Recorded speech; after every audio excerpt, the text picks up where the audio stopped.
Hi, and welcome back to Plastic Models by a Regular Dude and the Tamiya 1/35th scale Merkava project. Where I left off before, I'd finished the painting and I was going to do the detail painting, which I have completed. Spare tracks, machine guns, ammo boxes, the mantlet cover. All that stuff's done. So I'm going to work on the decals right now. And here's what I've discovered. I was kind of leery of using these decals because these are the original decals. These things are really old. And these kits came out in '82, I think, something like that. And I know for sure my brother bought this kit in either '88 or '89. And so these are old decals, and I thought, you know what, I'll just give them a shot. If they work, they work. If they don't, then this won't have any decals. But every one of them has worked fine. Now, the only thing is I've had to leave them a little bit longer in the water to get them to break loose. But when they're breaking loose, they're still feeling real gummy on there, so they're not like, it's not dissolving any of the adhesive or whatever. So it's actually working really well. And I've already got some of them on here, and what I'm doing is I'm using this Mark Fit to put them on, and then once I get them all applied, then I'm going to use Solvaset by Walters to actually get them to snuggle in the way I want, especially like right here. This is going to take some Solvaset, but they're working surprisingly well, and I've had to move them around a little bit using the knife and everything else, and they're actually working really well. They're not crumbly or brittle or anything like that, so I don't know, I'm kind of stoked. It's typical to me of decals. They're a little bit thick, but they don't seem quite as thick as the modern ones, the more current releases. So I don't know what the deal is, but anyway, they're working, and I'm just cutting them as close to the decal print as I can to eliminate some of the carrier film. But as you can see, like maybe you can see, let me lift it up to where it's more in the light.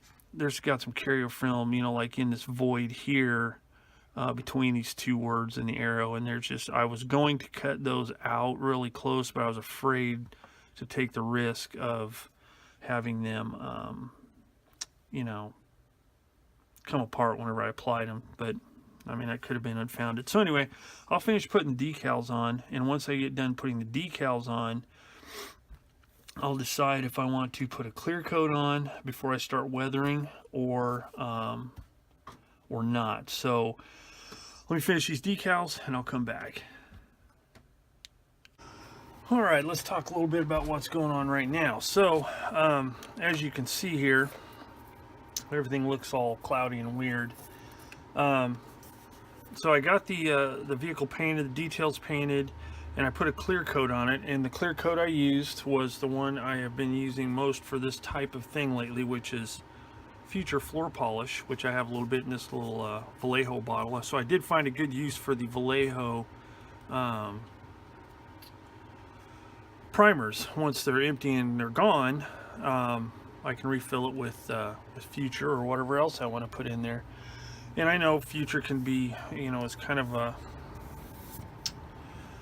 subject of contention amongst some people, but for these purposes, you're naturally not going to get a really gloss surface like for, say, a car or commercial aircraft or anything like that. But for weathering purposes and what I need, it works great. So, put the Future on there.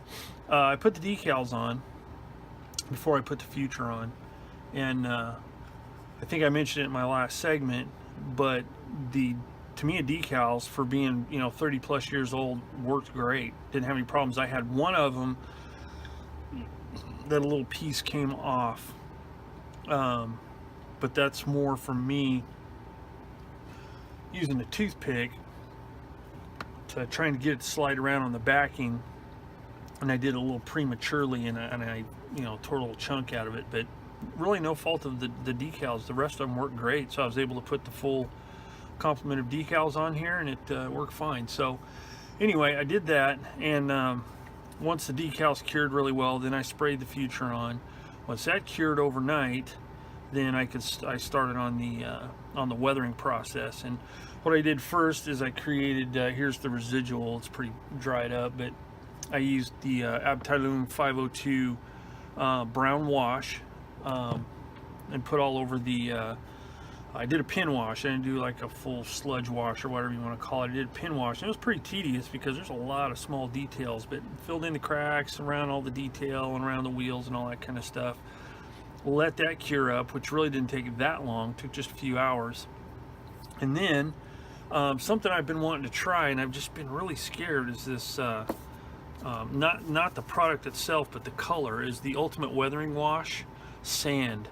Just looking at it, it looks really, really yellow, and I was afraid that I just wasn't too sure about that. So what I did is I tried a little sample on the bottom or on the side here, just a small area on the side skirt, and it looks great, especially on this desert yellow. This XF59 Tamiya desert yellow color. So I using a kind of a largish brush, I poured some in one of my little cups here and put it all over, and it's all dry now, so now I can start rubbing it off. And generally I use just some Q-tips until they get all clogged up. But you can also, depending on the kind of look you're wanting to get, you can also use a stiff brush. And I've got this artist brush I've had for a while, very long while, as a matter of fact. I think I've had this thing since the 80s. Rose Petal by Low Cornell, made in Germany. I think it's from my art days way back when. But it's stiff enough that you can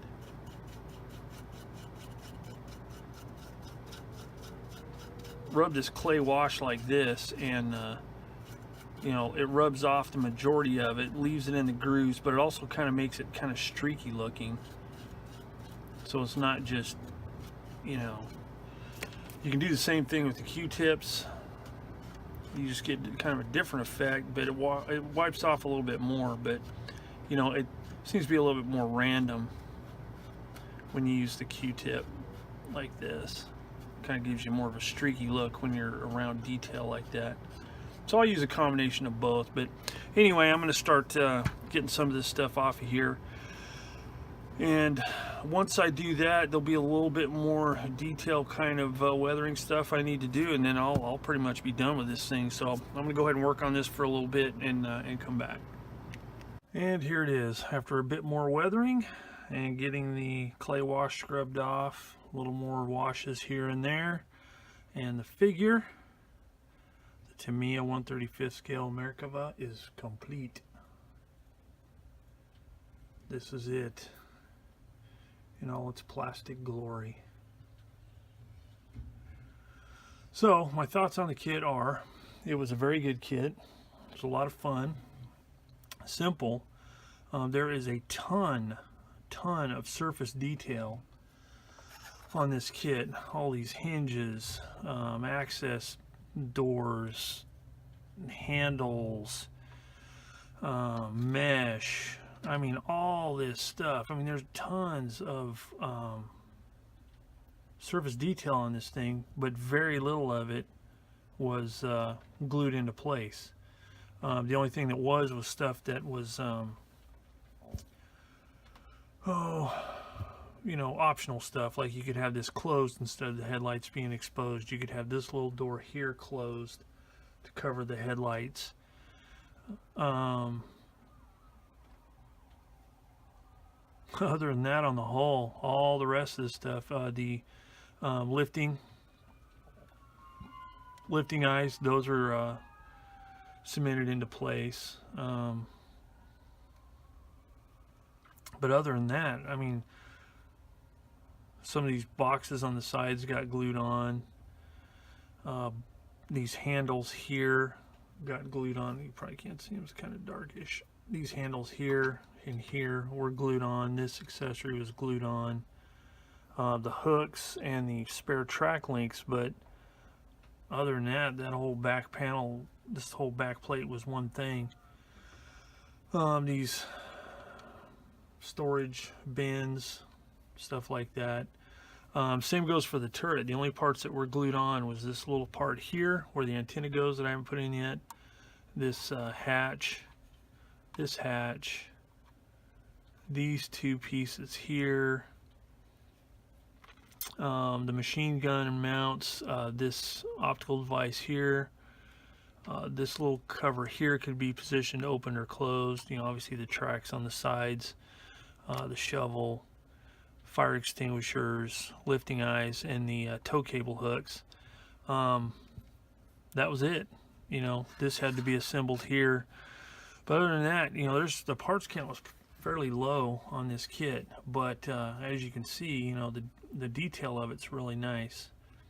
I mean, they molded this thing great, and haven't built any other brands of. This is my first Merkava kit, but I'm just willing to bet that some brands, especially a brand like Dragon, if they were to make one, all this stuff would probably be photo etch and little tiny pieces and stuff. And you know, that's cool and all, but sometimes it's just not necessary, and I think this is one of those cases. Figure, I went ahead and painted him up. Didn't spend a whole lot of time on him, but you know, he turned out okay. You know, figures is a work in progress for me. But overall, it was a really great kit. Everything fit together nicely. The only, I don't want to call it a problem, it was more of a challenge, was this back plate was bowed out pretty good, as I mentioned earlier in one of my other videos. It stuck out about this far, so I just clamped it, glued it, and it was fixed. Other than that, everything went together really well. It's typical for Tamiya.